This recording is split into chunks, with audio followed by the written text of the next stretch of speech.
उसी का रोज चंदन करते हैं, उसी को स्नान कराते हैं, उसी को वस्त्र पहनाते हैं, उन्हीं को भोग लगाते हैं, जामुन का भोग लगाते हैं, भगवान मानते। अब महाराज क्या हुआ कि गुरुदेव लौट कर आए कुछ दिन के बाद, तो गुरुजी ने स्नान कराया भगवान को। अब गुरुजी ने शालिग्राम जी को हाथ में लिया और चंदन लगा हुआ था तो थोड़ा गिट्टा लगाते थे ऐसे चंदन छुटाने के लिए, हम भी लगाते थे ऐसे, तो ऐसे लगाया तो जामुन था गल गया, पानी पड़ते पड़ते यूं गल गया। अब जैसे देखा हो बोले ये क्या, तो शिष्य आकर बोला पुन पुन चंदन पुन पुन पानी और शालिग्राम गल गए तो हम क्या जाने, रोज रोज चंदन। मैं मना करता था ना गुरुजी, इतना चंदन काय को लगाओ, इतना काय को जल देवो ना, पुन पुन चंदन, बार बार चंदन, बार बार पानी है, तो गलेंगे ना तो बचेंगे क्या, तभी तो गल गए बार बार चंदन बार बार पानी। उसी दिन क्रोध आया अगस्त ऋषि को, तुरंत कहा, जब पता लग गया किसने शालिग्राम जी को जामुन तोड़े थे, फटकार लगा के बाहर कर दिया, जा अगर तू मुझे मुख भी दिखाए तो उस दिन दिखाना जिस दिन तू अपने साथ भगवान श्री राम को लेकर के आएगा। और आश्रम से बाहर कर दिया। आज मेरे राम प्रभु जब 14 वर्ष के वनवास में घूमते हुए पहुंचे, तब सुतीक्षण जी को लगा वर्षों से तपस्या की भगवान की, प्रभु मुझे भगवान गुरुदेव ने बाहर कर दिया है, निकाल दिया, और ऐसा कहा है कि जब तक तू भगवान के दर्शन मुझे नहीं कराएगा, तो एक साक्षात इन आंखों से प्रत्यक्ष रूप में मैं भगवान के दर्शन नहीं करूंगा, तब तक मैं तुझे क्षमा नहीं करूंगा। उस भक्त ने, उस दास ने, उस सुतीक्षण ने, उस शिष्य ने इतनी भगवान की तपस्या की कि मेरे राम को स्वयं चल करके वहां जाना। ऐसे भी शिष्य हुए हैं जिन्होंने स्वयं अपने गुरुदेव को अपनी तपस्या के बल पर भगवान के दर्शन, तो भगवान राम के बन जाने का कोई एक कारण नहीं था, कई कारण थे। अब विचार लगाए कितनी तपस्या की होगी भगवान की, तो क्या भगवान जाते नहीं, अनेकों कारण थे। तो बात चल रही थी शालिग्राम जी की है, तो नंद बाबा शालिग्राम जी की पूजा करते। अब ठाकुर जी देखते थे, रोज थोड़े बड़े हो गए थे ना, घुटुवन चलते, अब वो देखते मधु स्नान, शर्करा स्नान, घृत स्नान, दध स्नान, चरणामृत स्नान, शुद्ध स्नान, अनेकों प्रकार से स्नान कराते थे। ठाकुर जी का स्नान कई तरीके से होता है, पंचामृत से, दही से, शहद से मधु स्नान कहते हैं, घी से घृत स्नान कहते हैं, चरणामृत से, दुग्ध से, और जो है गंगा जल से, सादा जल से, कई जलों से स्नान कराया, कई तरीके से स्नान कराया जाता है। तो नंद बाबा कराते थे प्रत्येक दिन नियम से, और ठाकुर जी देखते थे। एक दिन ठाकुर जी बराबर में जाकर बैठ गए, बाबा ने देखी, हैं लाला नंदरानी या को उठा के ले जाइयो, ना नहायो ना धोयो, यहाँ बैठ गए आके। मैं यही कान पकड़ के ले, लाला तो उसे मने करो ना, जब तक नहा में धो में नहीं है ना, तब तक ठाकुर जी के कक्ष में प्रवेश नहीं करे। ओहो, ठाकुर जी बोला हाँ क्या बात है, यहाँ साक्षात ठाकुर जी बैठे मन ही मन विचार करते हैं, और ये उन ठाकुर जी की बात करते। सुमैया देख लाला, जब तक बाबा पूजा करें तब तक तू मंदिर में मत जाइयो। मैया ने पकड़ लिया।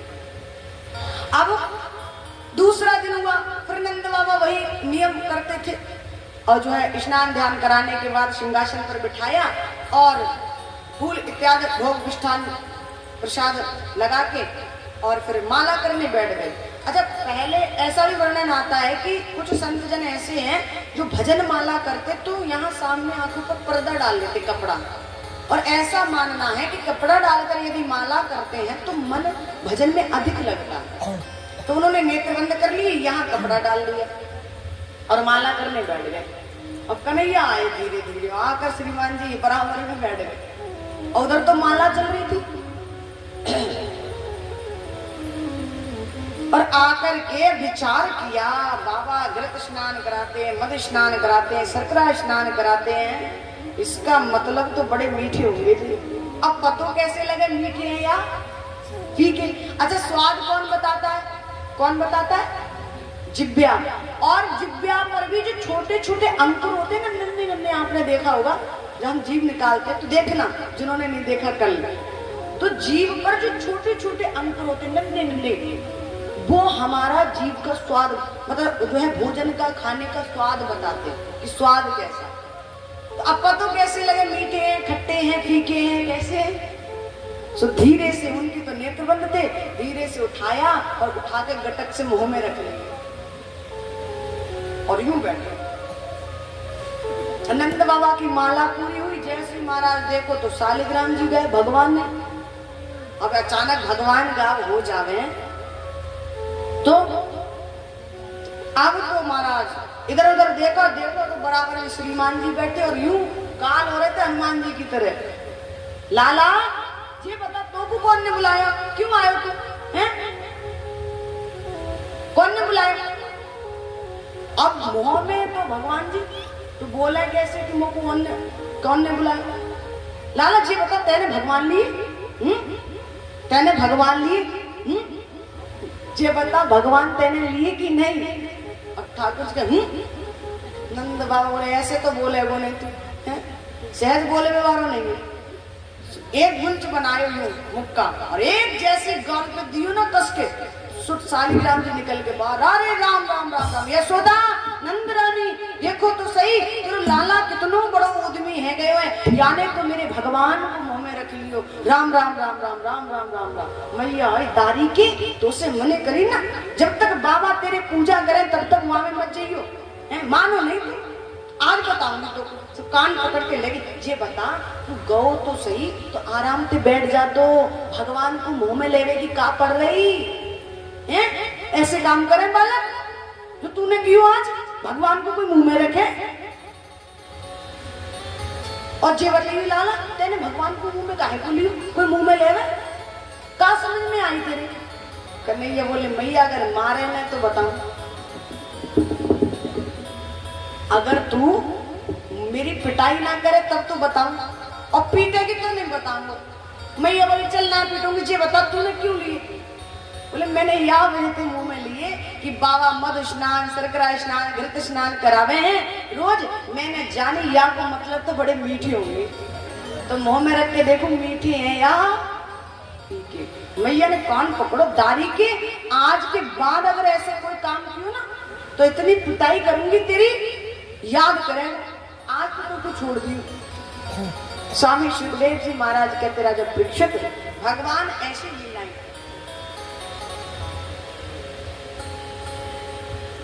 एक बार मैया यशोदा के यहाँ एक संत आ गए, महात्मा जी घूमते घूमते। अब मैया के यहाँ आकर बोले मैया भूख लगी है भोजन कराओ, तो मैया ने कहा ठीक है भोजन करा दूंगी।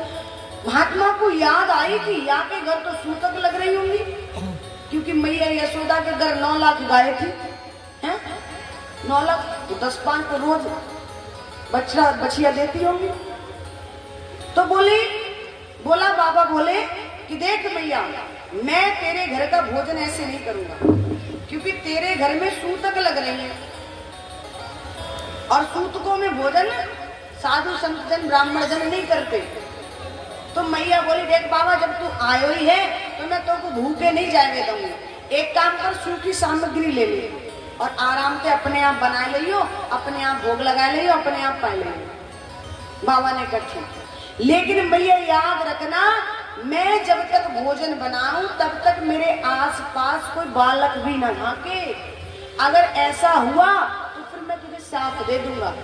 मैया बोली बाबा मेरे घर तो कोई दूसरो बालक है ही नहीं, छोटो सो लाला है, वो कछु जाने नहीं है ना, बापू तो मैं अपने अंदर बंद कर दूंगी और तू आराम से भोजन बनाइयो, और कोई है नहीं, मैं हूँ बाबा के लिए, मैं आऊंगी नहीं इधर को, लाला को नहीं आने दूंगी, छोटो सो तो है ही। अब सब सामग्री दे दी और जो है झाड़ू पोछा सब लगा दिया, लीप दिया, रसोई तैयार कर दी, अब जो है बाबा को सबकी सामग्री दी, बाबा ले भोजन बना। देख मैया मैं फिर कह रहा हूँ, जब तक मैं भोजन बनाऊं, भोग प्रसादी बनाकर भोग प्रसादी जो है भगवान को ना लगा दूं और मैं ना पालूं, तब तक यहाँ कोई झांकना नहीं चाहिए। अरे मैया बोली बाबा बाबरो है गयो का, एक ही तो लाला है, 10-5 बालकों में तब तो डर भी रह रहे। तो मैया कन्हैया को ले गई, लाला देख उधर मत जाइयो, हैं बाबा भोजन बना रहे हैं, तू मत जाइए, तू जो कछु खाएगो मैं यही बना दूंगी। अब कन्हैया मैया ने एक तरफ कर दिए पकड़ के, और बाबा भोजन बनाने लगे। अब भोजन में प्रसादी में बाबा ने खीर पूरी बनाई। अच्छा, साधु संतजन जब भोग प्रसादी पाते हैं, अच्छा साधारण व्यक्ति भी जिसको ज्ञान है, पहले इस समय की बात तो मैं नहीं करती युवा समाज की, युवा लोगों की, लेकिन पहले का जो किसान भी था, बुजुर्ग जो थे, जो खेत में काम करते थे, हल जोतते थे, जो स्नान इत्यादि नहीं कर पाते थे, यदि खेत पर भी भोजन जाता था, रोटियां जाती थी, तो हाथ धोने के बाद पहले हाथ जोड़ते थे, हैं? उसके बाद भोजन पाते थे। पर आज के समय में ये सब कुछ नहीं है। शहर में चले जाओ, कुछ नहीं, सब खत्म। तो आज के समय में कुछ हैं ऐसे जो आज भी भक्त हैं, भगवान के जो भक्त हैं, वो भोजन प्रसादी करते तो सबसे पहले हाथ जोड़ करके भोग। अच्छा, कुछ ऐसे भी विचित्र लोग हैं, इतना सब तिनका लिया, थोड़ा पूड़ी वही, कचौड़ी वही, खिचड़ी वही, इतना सा कर लिया, एक तरफ थाली में डाल दिया, और थाली में भी नहीं डालते कुछ तो जमीन पे डाल देते। लो प्रभु जो आ जाओ, तुमको निकाल दियो अलग से, जो जमीन पे रख दियो, आ जाओ खा लो। हम अब विचार लगाइए, हम लोग कण क्यों निकालते हैं? वे भोग प्रसादी तो निकालते, तो क्या ठाकुर जी को जमीन पर रखकर खिलाते हैं? क्या ठाकुर जी इतना ही खाते हैं?